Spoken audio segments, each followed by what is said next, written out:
Eu me pergunto frequentemente se o Brasil é palco de tanta violência, corrupção e desordem por falta de impunidade ou por falta de moral mesmo, né? Agora que o problema está profundo, creio ser bem importante tentar avaliá-los e remediá-los como um todo, e creio que o foco deve estar nas duas situações, né? Tanto na impunidade quanto na falta de moral da sociedade. E para isso acredito que seja importante entendermos basicamente duas coisas. A primeira é que existem coisas certas e erradas, sim. O certo e errado são relativos em alguns casos, mas em outros não são. Não é relativamente certo uma pessoa assaltar, por exemplo. Nunca, né? Que fique claro que eu não considero mesmo uma pessoa furtar um pastel porque está morrendo de fome sem machucar ninguém, e um assaltante que traumatiza, machuca ou até mesmo mata uma pessoa só porque a vítima, né, a verdadeira vítima, tem algo que o assaltante quer. Porque a única vítima de um assalto é quem sofre o assalto. A única vítima de um estupro é quem sofre o estupro. É importante deixar claro isso. Segunda coisa é que o ser humano precisa de regras, né? É algo extremamente natural e importante que as pessoas reconheçam seus limites. Aí eu pergunto, quando devemos receber nossos primeiros limites para entendermos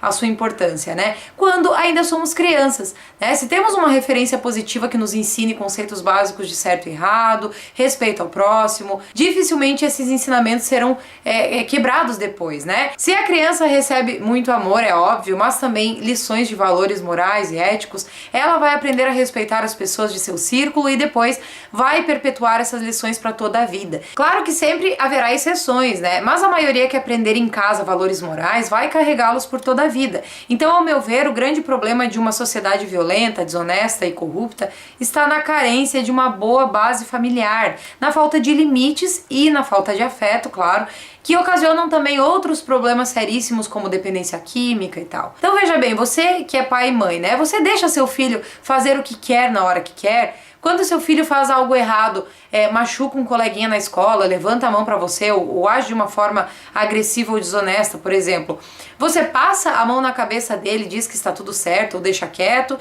porque afinal algumas pessoas acham errado tirar a liberdade de uma criança, ou você explica com autoridade que o que ele fez está errado, explica também por que está errado e o pune, né? Que fique claro que não estou falando em espancar. Espancar é cruel, é crime, quem espanca deve ser preso mesmo, né? E aí entramos em outra discussão. Qual castigo é moralmente aceitável para uma criança, né? Qual é o limite de um castigo corporal como parte da educação? Palmada é maltrato ou em alguns casos é aceitável? Mas então acredito que assim como o bom exemplo, principalmente da família que possui, ou pelo menos deveria possuir o maior laço afetivo com a criança, a punição é parte essencial da educação. O problema é que muitas pessoas veem um peso demasiado grande nessa palavra, né? Muita gente associa a punição à violência, quando na verdade você deixar, por exemplo, seu filho sem regalias por um tempo é uma forma de punir. As crianças são diferentes e não dá para dizer que determinado castigo para uma vai ter a mesma eficiência para outra, mas de qualquer forma é extremamente importante que se estabeleçam limites para as crianças, né? Elas precisam entender a importância de respeitar limites, né? Apesar de eu concordar que um ladrão de bicicleta não mereça ser torturado, ao mesmo tempo acho essencial que de alguma forma ele seja punido para entender que furtar é errado, é parte da educação e parte da reabilitação.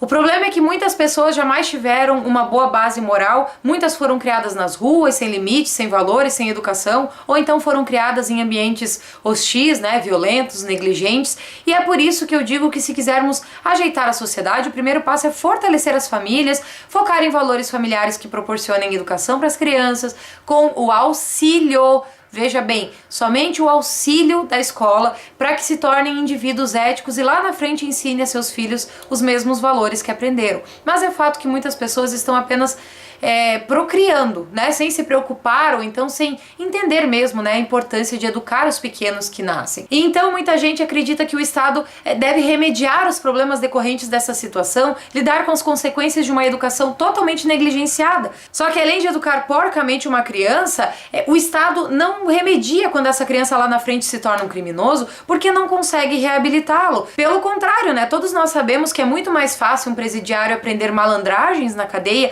e sair mais mais perigoso e mais experiente para cometer crimes do que reabilitado, por falta de estrutura de profissionais da saúde mental para tratar de problemas psicológicos, por permitir a esses criminosos regalias, enfim, são vários os problemas que dificultam a recuperação de um criminoso, mas sem dúvida a maioria desses criminosos não teria seguido a vida do crime se suas famílias estivessem na tenra infância ensinado valores a eles. É lógico que existem casos de pessoas que, independente da educação, acabam se tornando criminosos, né?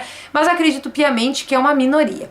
A maioria das pessoas que aprende valores e limites em casa não se torna criminosa. Todos nós puxamos um freio quando estamos cientes de que nossos erros terão consequências. Para quem não tem uma base moral e não tem noção de respeito alheio, uma ferramenta de evitar que mais pessoas sejam vitimadas é a certeza de punição.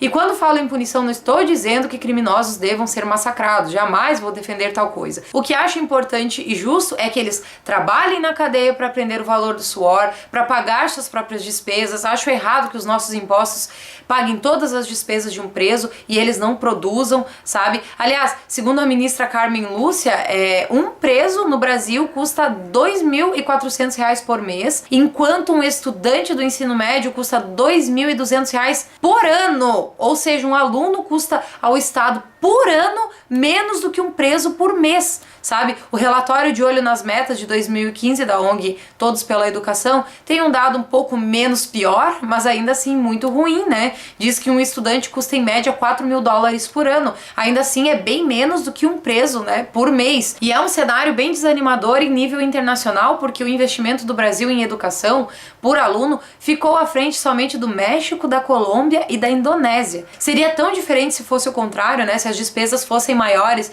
para os estudantes e se a escola pudesse ensinar conteúdos técnicos, científicos, tecnológicos de qualidade para preparar as crianças para o futuro, para contribuírem para a sociedade. De qualquer forma, criminoso precisa receber punição sim, precisa ser isolado da sociedade, sabendo o motivo, né, que o levou a isso, tanto como forma de punição, como também de proteção à sociedade. E se não pôde aprender limites na infância, vai ter que aprender longe da sociedade. Por isso precisamos conversar sobre o grande problema que é o sistema prisional, que é complicado, não reabilita nada, só deixa o criminoso pior do que estava.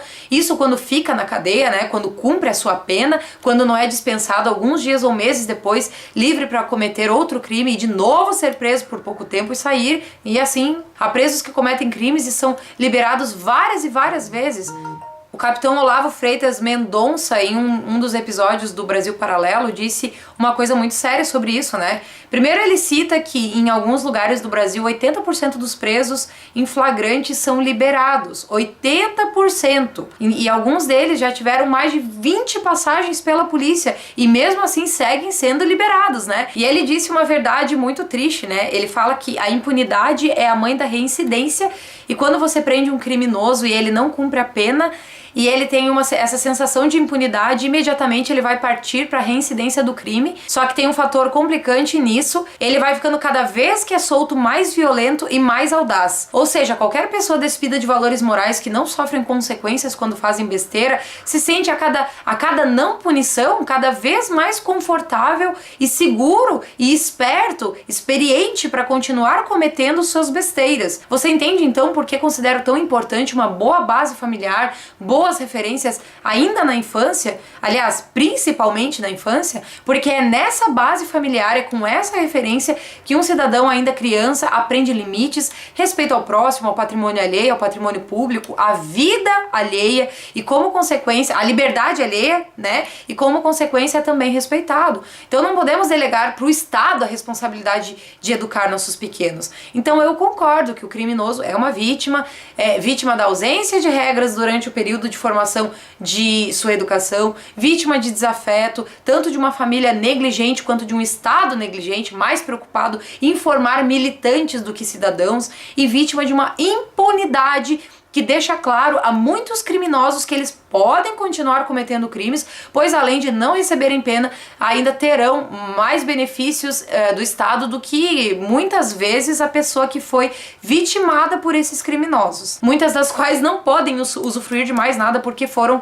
assassinadas. Então preste muita atenção, pai e mãe, cuidem de suas crianças, deem carinho e amor para seus filhos, deem sua presença mais do que presentes e também deem a eles limites. Ensine a eles conceitos de certo e errado e a respeitar o outro, o que é do outro, a cumprir deveres e principalmente não deixem que somente o discurso seja bonitinho, né? Ensine esses valores, mas acima disso, viva esses valores. Então acho que por hoje é isso, não se esquece de se inscrever no canal, deixar seu like e claro, deixar aqui embaixo seu comentário, sempre com respeito, é claro. Então um beijão e até a próxima!